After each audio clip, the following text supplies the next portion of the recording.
எபிசோடில் முத்துவும் மீனாவும் பேசிகிட்டு இருக்கிறத ரோகிணி கேட்குறாங்க. மீனா முத்துட்ட சொல்கிறாங்க, அம்மா வீட்டில் வச்சு சீதாவை பார்த்தேங்க அப்படின்னு சொல்கிறாங்க. கிறிஷை பற்றி சீதா விசாரிச்சா கிறிஸ் ஸ்கூலில் நடந்துக்கிட்ட விஷயத்தை பற்றி நான் சீதாட்ட சொன்னேங்க அப்படின்னு சொல்கிறாங்க. கிறிஷுக்கு கவுன்சிலிங் கொடுத்தா இனிமேல் அவன் இந்த மாதிரிலாம் கோவப்பட மாட்டான், நல்லாயிருவான் அப்படின்னு சீதா சொன்னான் அப்படின்ற மாதிரி சொல்கிறாங்க.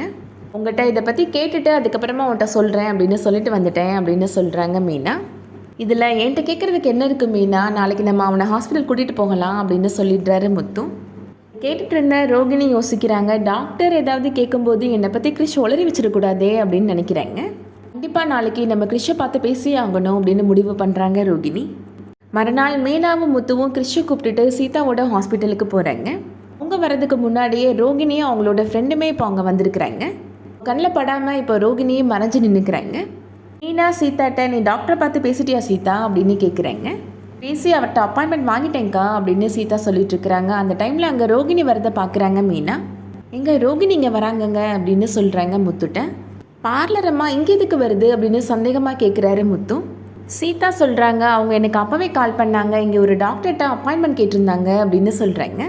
ரோகிணி இப்போது கிறிஷை கூப்பிட்டு தனியாக பேசுகிறாங்க. இங்கே பாரு கிறிஷ், உள்ள டாக்டர் என்னை பற்றி எது கேட்டாலுமே நீ எதுவுமே சொல்லிடக்கூடாது அப்படின்னு சொல்கிறாங்க ரோகிணி. சரிம்மா, உன்னை பற்றி நான் எதுவுமே சொல்ல மாட்டேம்மா அப்படின்னு கிறிஷுமே சொல்லிடுறான். தான் மீனா இப்போது கிறிஷை கூப்பிட்டு பேசுகிறாங்க. டாக்டர் உள்ள என்ன கேட்டாலும் தைரியமாக உனக்கு என்ன தோணுதோ அதை சொல்லணும் சரியா அப்படின்னு கேட்குறாங்க. சரிங்க ஆண்டி அப்படின்னு சொல்கிறான் கிறிஷ். இப்போது கிறிஷை டாக்டர் ரூம்குள்ளே கூப்பிடுறாங்க. டாக்டர் என்ன கேட்க போகிறாங்க, கிறிஷ் ஏதாவது ரோகிணி பற்றி உளறி வைப்பானா, வெயிட் பண்ணி பார்க்கலாம். இந்த வீடியோ உங்களுக்கு பிடிச்சிருந்துச்சுன்னா லைக் பண்ணிக்கோங்க. தொடர்ந்து சீரியல் அப்டேட்ஸ்க்கு நம்ம சேனலை சப்ஸ்கிரைப் பண்ணிக்கோங்க. தேங்க்ஸ் ஃபார் வாட்சிங்.